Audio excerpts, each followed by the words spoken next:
Good morning student. आज मैं आपको पाठ 5 नाना साहब की पुत्री देवी मैना को भस्म कर दिया गया पढ़ाऊंगी। उसकी लेखिका चपला देवी के जीवन व्यक्तित्व के बारे में प्रकाश डालूंगी। द्विवेदी युग की लेखिका चपला देवी के व्यक्तित्व एवं कृतित्व के बारे में जानकारी उपलब्ध नहीं हो पाई। स्वतंत्रता आंदोलन के दौरान पुरुष लेखकों के साथ साथ अनेक महिलाओं ने भी अपने अपने लेखन से आज़ादी के आंदोलन को गति दी। उनमें से एक लेखिका चपला देवी भी रही हैं। कई बार अनेक रचनाकार इतिहास में दर्ज होने से रह जाते हैं। चपला देवी भी उन्हीं में से एक हैं। यह एक ऐतिहासिक सच्चाई है कि सन 1857 की क्रांति के विद्रोही नेता धुंधुरपंत नाना साहब की पुत्री बालिका मैना आज़ादी की नन्ही सिपाही थी, जिसे अंग्रेजों ने जलाकर मार डाला। बालिका मैना के बलिदान की कहानी को चपला देवी ने इस गद्य रचना में प्रस्तुत किया है।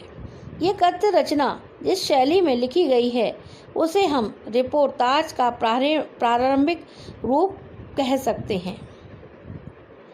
मातृभूमि की स्वतंत्रता और उसकी रक्षा के लिए जिन्होंने अपने प्राण न्यौछावर कर दिए, उनके जीवन का उत्कर्ष हमारे लिए गौरव और सम्मान की बात है। बच्चों, स्वतंत्रता आंदोलन के द्वारा जिन क्रांतिकारियों ने अपने प्राणों को न्यौछावर कर दिया, अपनी जीवन लीला मातृभूमि के लिए बलिदान कर दी, ये बहुत ही गौरव की बात और सम्मान की बात है। उस गौरवशाली किंतु विस्मृत परंपरा में किशोर पीढ़ी को परिचित कराने के उद्देश्य से इस रचना को हिंदू पंच के बलिदान अंक से लिया गया है। हिंदी गद्य के प्रारंभिक रूप को विद्यार्थी जान पाएं, इसलिए इस गद्य रचना को मुद्रण और वर्तनी में बिना किसी परिवर्तन के अविकल प्रस्तुत करने का प्रयास किया गया है। यानी ये घटना जैसी भी थी उसको विद्यार्थियों को बताने के लिए वर्तनी के द्वारा प्रस्तुत किया गया है। तो बच्चों, ये जिस प्रकार की घटना है जैसी है उसी के द्वारा आपको यहाँ पर पढ़ाई जाएगी। नाना साहब की पुत्री देवी मैना को भस्म कर दिया गया। सन 1857 ईस्वी के विद्रोही नेता धुंधुरपंत नाना साहब कानपुर में असफल होने पर जब भागने लगे तो वे जल्दी में अपनी पुत्री मैना को साथ न ले जा सके। धुंधुरपंत कानपुर में असफल नेता के रूप में आए और वहाँ से वे निकल पड़े और जल्दबाजी में अपनी पुत्री मैना को साथ ना ले जा सके। देवी मैना बिठूर में पिता के महल में रहती थी। कानपुर में एक जगह बिठूर है, वहाँ एक महल में देवी मैना रहती थी। पर विद्रोह दमन करने के बाद अंग्रेज़ों ने बड़ी ही क्रूरता से उस निरीह और निरपराध देवी को अग्नि में भस्म कर दिया।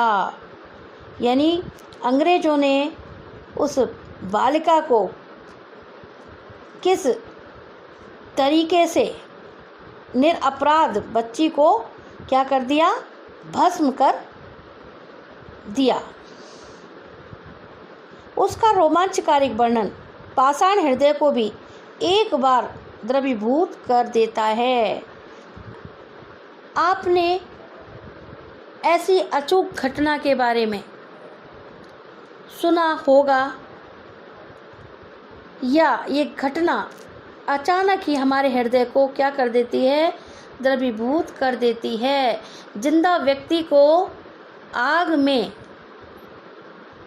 डाल दिया जाए और ऐसी घटना हमारे आंखों के सामने हो जाती है तो उसका परिणाम क्या होता है, ये हमारा पाषाण, ये कठोर हृदय भी सहन नहीं कर पाता है।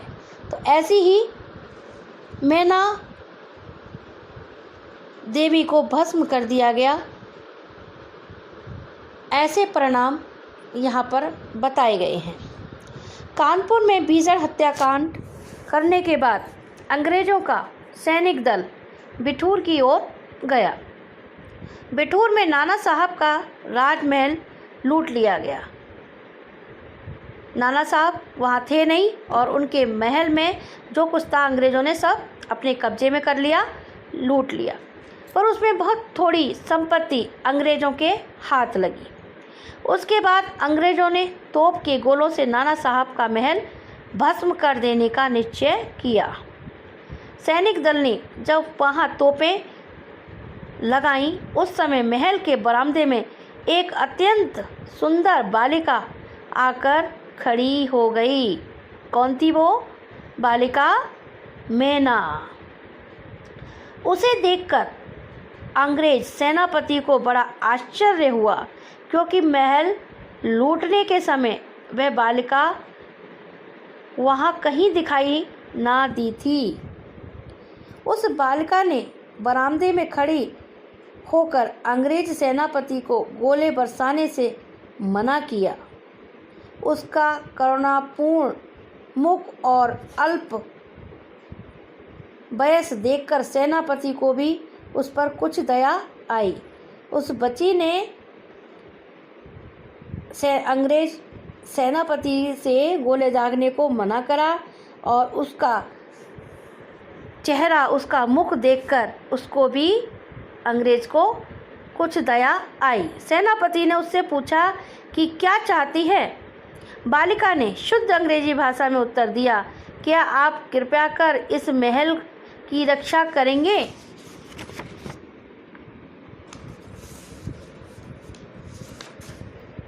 सेनापति, क्यों, तुम्हारा इसमें क्या उद्देश्य है? बालिका, आप ही बताइए कि ये मकान गिराने में आपका उद्देश्य क्या है? सेनापति, मैना और अंग्रेजी सेनापति में वार्तालाप चल रहा है।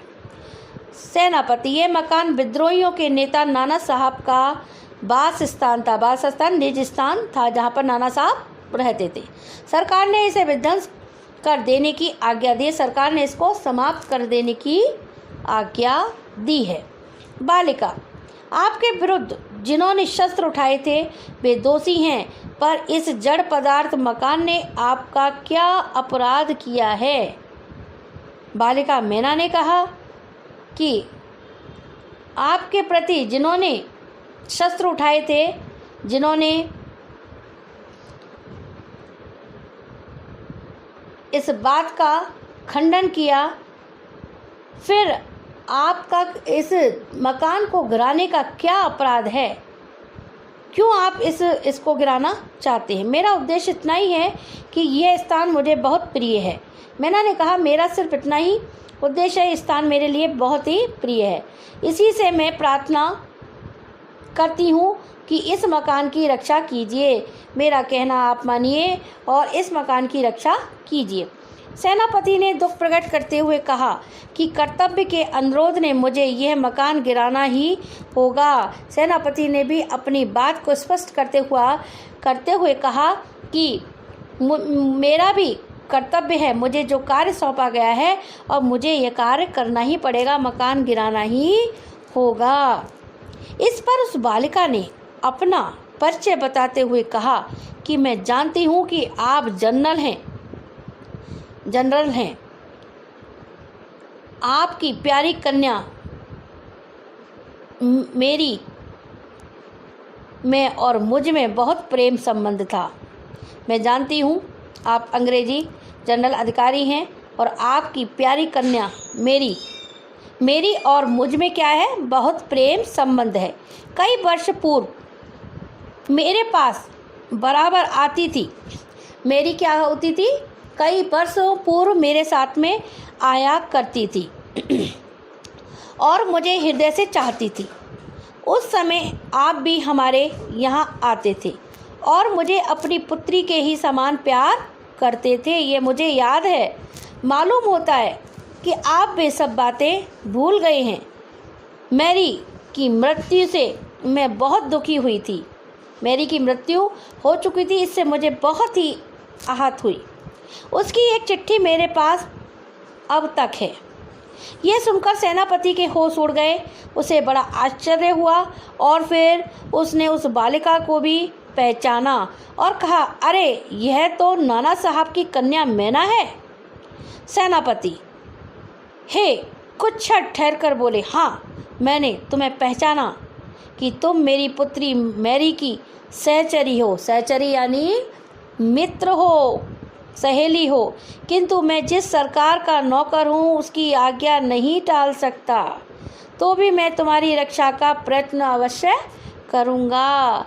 बच्चों, हमें जो भी कार्य सौंपा जाता है, चाहे वह अपराध हो, चाहे वह कार्य अच्छा हो बुरा हो, हर व्यक्ति क्रूर हो चाहे धर्मनिष्ठ हो, उसको जो कार्य उसके ऊपर अधिकारी सौंपते हैं उसको वह अवश्य करना पड़ता है। तो यहाँ पर जनरल की भी यही स्थिति थी।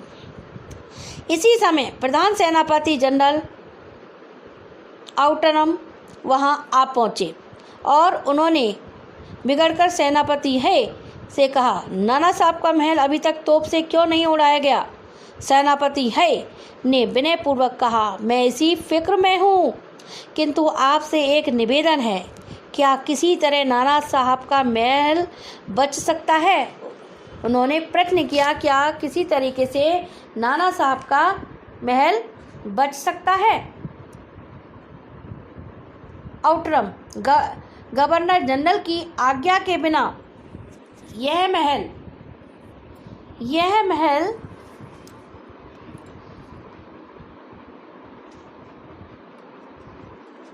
गवर्नर जनरल की आज्ञा के बिना यह संभव नहीं है।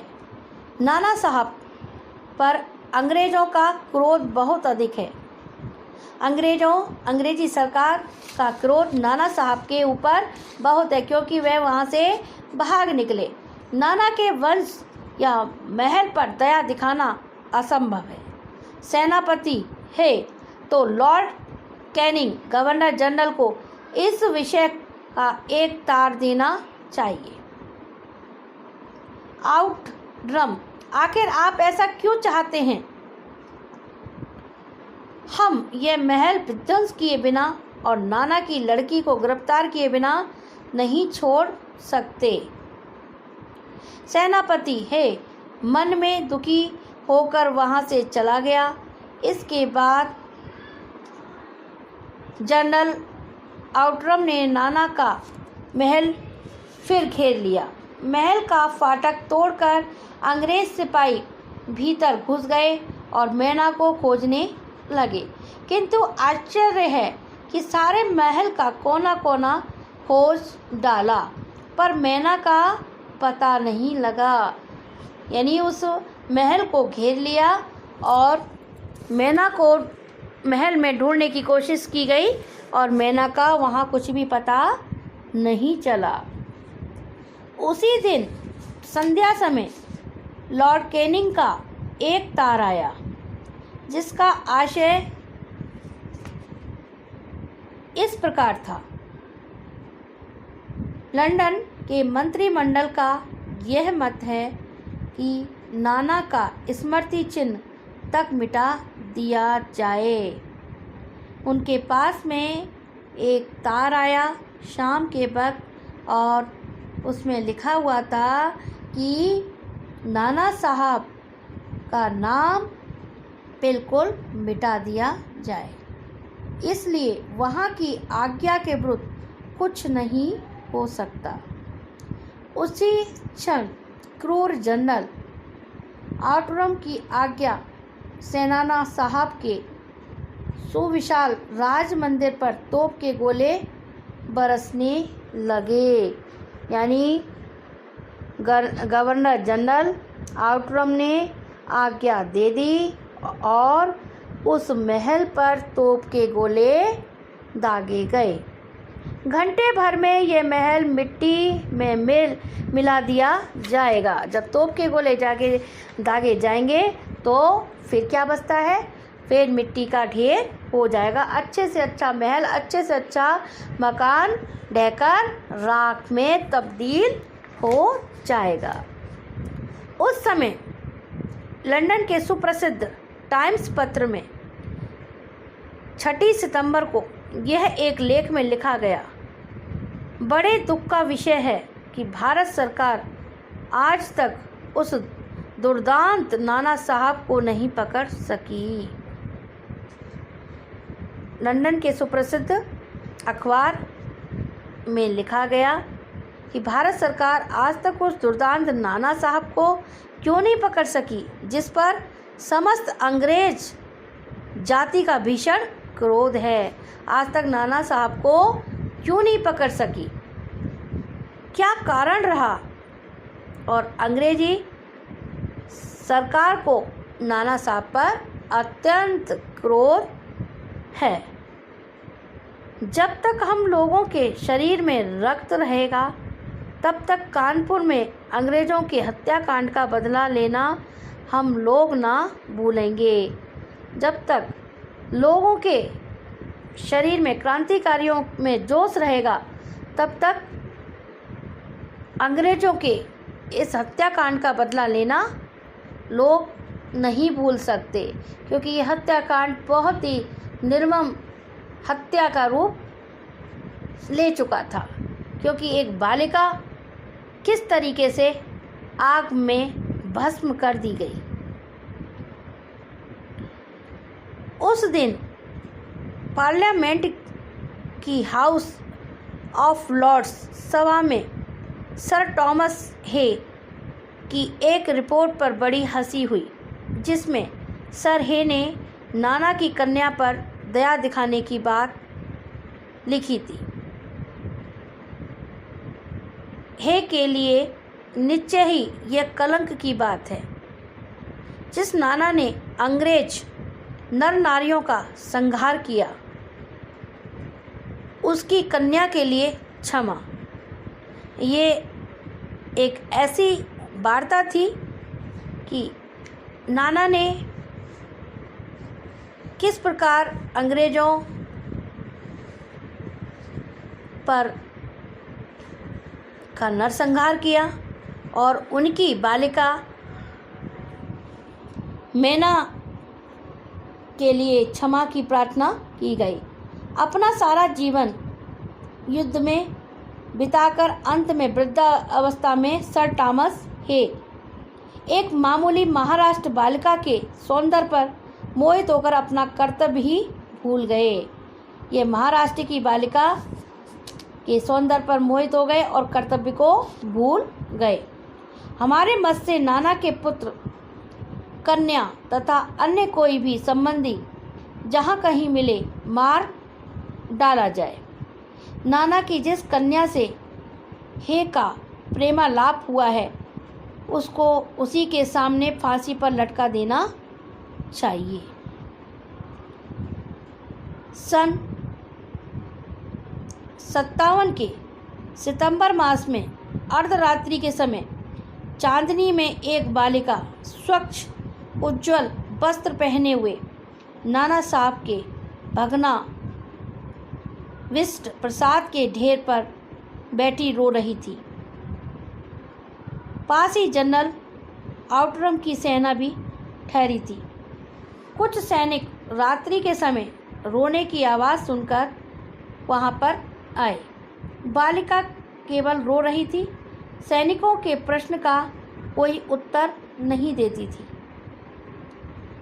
इसके बाद कराल रूपधारी जनरल आउटरम भी वहां पहुंच गया। वह उसे तुरंत पहचान कर बोला, ओह, ये नाना की लड़की मैना है। पर वह बालिका किसी की ओर ना देखती थी और ना अपने चारों ओर सैनिकों को देखकर जरा भी डरी। जनरल आउटरम ने आगे बढ़कर कहा, अंग्रेज सरकार की आज्ञा से मैंने तुम्हें गिरफ्तार किया। मैना उसके मुंह की ओर देखकर आर्त स्वर में बोली, मुझे कुछ समय दीजिए जिससे आज मैं यहाँ जी भरकर रो लूँ। अंग्रेज से कहने लगी कि मुझे कुछ समय आप यहाँ पर दीजिए जिससे मैं जी भरकर यहाँ पर रो लूँ। पर पाषाण हृदय वाले जनरल ने उसकी अंतिम इच्छा भी पूरी ना होने दी। कठोर हृदय वाले जनरल ने उस बालिका की अंतिम इच्छा को भी पूरा नहीं होने दिया। बच्चों, जो क्रूर होते हैं वह किसी की बात को नहीं मानते हैं, चाहे बात कितनी ही दयालुता से की जाए, हृदय में प्रेम के द्वारा की जाए, लेकिन क्रूर व्यक्ति को कोई भी फर्क नहीं पड़ता। उसी समय मैना के हाथ में हथकड़ी पड़ी और वह कानपुर के किले में लाकर कैद कर दी गई। मैना को क्या किया गया? हथकड़ी लगा दी गई और कानपुर के किले में लाकर कैद कर दिया गया। उस समय महाराष्ट्रीय इतिहास वेत्ता महादेव चिटनवीस ने के बाखर पत्र में छपा था, कल कानपुर के किले में एक भीषण हत्याकांड हो गया। नाना साहब की एकमात्र कन्या मैना धधकती हुई आग में जलाकर भस्म कर दी गई। नाना साहब की पुत्री एकमात्र क्या कर दी गई? धधकती हुई आग में उसको भस्म कर दिया गया, किले में ले जाकर। भीषण अग्नि में शांत और सरल मूर्ति उस अनुपमा बालिका को जलती देख सबने उसे देवी समझकर प्रणाम किया। बालिका मैना को सबने क्या समझा? एक देवी समझा और उसको प्रणाम किया। तो बच्चों, इस प्रकार बालिका मैना अंग्रेजों के द्वारा कानपुर में किले में कैद कर ली गई और उसको भीषण अग्नि में प्रवाहित कर दिया गया।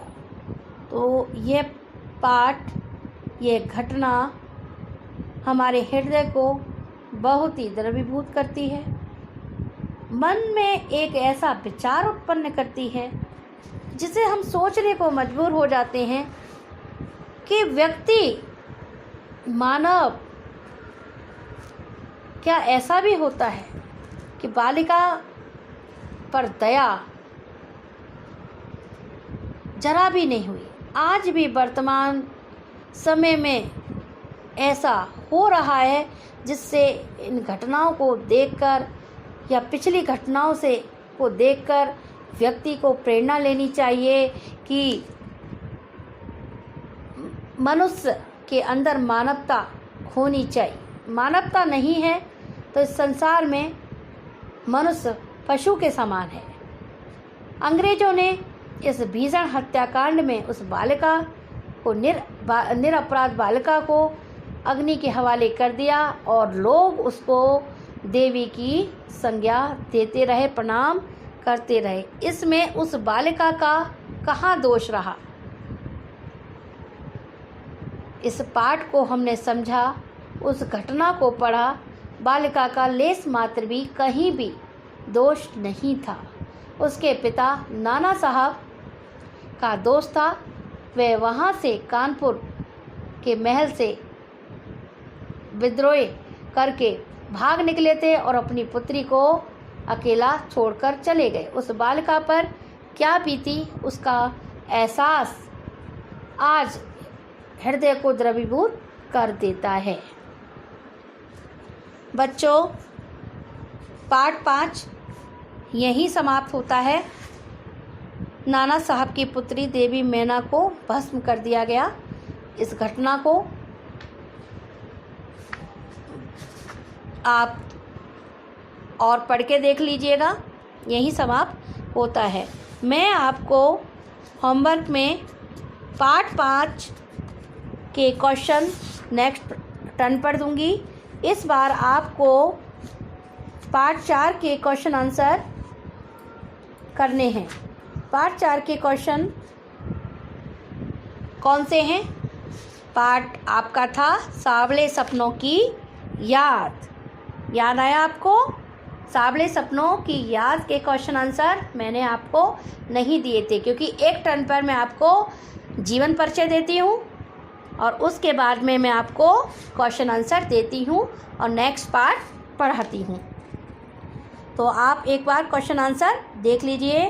क्वेश्चन आंसर फर्स्ट, किस घटना से सलीम अली के जीवन की दिशा को बदल दिया और उन्हें पक्षी प्रेमी बना दिया?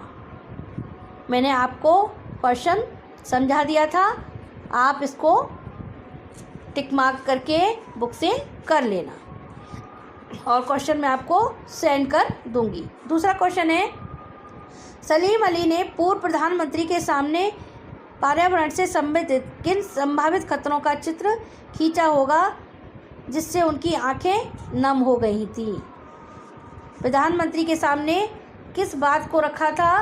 क्योंकि कोई भी पक्षियों के बारे में नहीं सोचता है, प्रधानमंत्री चौधरी चरण सिंह ने पक्षियों के बारे में विचार किया। ये बात सलीम अली के द्वारा की गई। ठीक है। लॉरेंस की पत्नी कीड़ा ने ऐसा क्यों कहा कि मेरी छत पर बैठने वाली वॉरियर लॉरेंस के बारे में ढेर सारी बातें जानती है? ये भी आपको करना है। ठीक है। और साइड मैंने आपको पहले भी दे दिए हैं, तो कोई बात नहीं, फिर भी आपको इन क्वेश्चन को मैं समझा रही हूँ, आपको ये क्वेश्चंस करने हैं। इस पाठ के आधार पर लेखक की भाषा शैली की 4 विशेषता बताइए। प्रश्न नंबर 6, इस पाठ में लेखक के सलीम अली के व्यक्तित्व का जो चित्र खींचा है उसे अपने शब्दों में लिखिए। 7वां प्रश्न है, सांवले सपनों की याद शीर्षक की सार्थकता पर टिप्पणी कीजिए। तो आपको अपना होमवर्क कंप्लीट करना है। मैंने आपको पार्ट 4 तक कंप्लीट करा दिया है, उसको आपको पूरा होमवर्क सबमिट कराना है और आपको 1 सप्ताह और दे रही हूँ। आपका पहला काम बचा हुआ है तो उसको भी आपको करना है। नाना साहब की पुत्री देवी मैना को भस्म कर दिया गया के प्रश्नोत्तर मैं अभी आपको नहीं दूंगी। आपको सिर्फ चपला देवी जी का जीवन परिचय करना है, वो मैं आपको सेंड कर दूंगी। आपको चपला देवी का जीवन परिचय और उनके बारे में जो बातें कही गई हैं उसको आपको कॉपी पर लिखना है। बच्चों, आपसे मैंने शुरू में ही कहा था कि आपको 2 कॉपियाँ बनानी है। पहली कॉपी गद्यखंड और पद्यखंड, तो उसमें आप पार्टीशन कर लेना, गद्यखंड डाल के और पद्यखंड डालकर, जिस प्रकार मैं आपको 8th में भी कराती थी। ठीक है। और दूसरी बात, एक ग्रामर की आपकी कॉपी बनेगी, व्याकरण की, जिसमें आपको व्याकरण का ही मैं अब काम कराऊंगी। और एक बुक और है आपकी, उसमें कहानियाँ हैं, उसको भी मैं आपको पढ़ाऊंगी। तो आपको पहले जितने भी आपके अभी तक चैप्टर पढ़ाए गए हैं, 4 तक कंप्लीट करा दिए गए हैं, आप उन सब के क्वेश्चन आंसर और लेखक के जीवन परिचय को कर लेना। और मैंने आपको पार्ट 1 के क्वेश्चन आंसर के टेस्ट के लिए भी दिया था, उसको भी आपको करना है। अब मैं आपको पार्ट 2 लासा की ओर राहुल साक्यरत्न का प्रश्नोत्तर याद करने के लिए देती हूँ। टेस्ट के मैं आपको क्वेश्चन आंसर करने हैं। जितने भी मैंने आपको क्वेश्चन आंसर कराए हैं उसको आपको क्या करना है, अपनी टेस्ट कॉपी पर करने हैं। तो आप अपनी टेस्ट कॉपी पर उन क्वेश्चन आंसर को करेंगे जिस प्रकार मैंने आपको पार्ट 1 के दिए थे, उसी प्रकार पार्ट 2 के भी आपको करने हैं। मैं आपके जब अपन मिलते हैं तो फिर मैं चेक कर दूंगी, चाहे आप होमवर्क में भेज देना, ठीक है। अब आपको पार्ट 5 चपला देवी के क्वेश्चन आंसर कब भेजूंगी, मैं नेक्स्ट टर्न पर भेजूंगी। तब तक आपको क्या करना है, उनका जीवन परिचय करना है, इस पार्ट को समझना है और इस पूरे घटनाक्रम को मैंने आपको बहुत ही अच्छी तरीके से समझाया। इस घटनाक्रम को पूरी अच्छी तरीके से आत्मसात करना और इस घटना को समझना, ठीक है। धन्यवाद।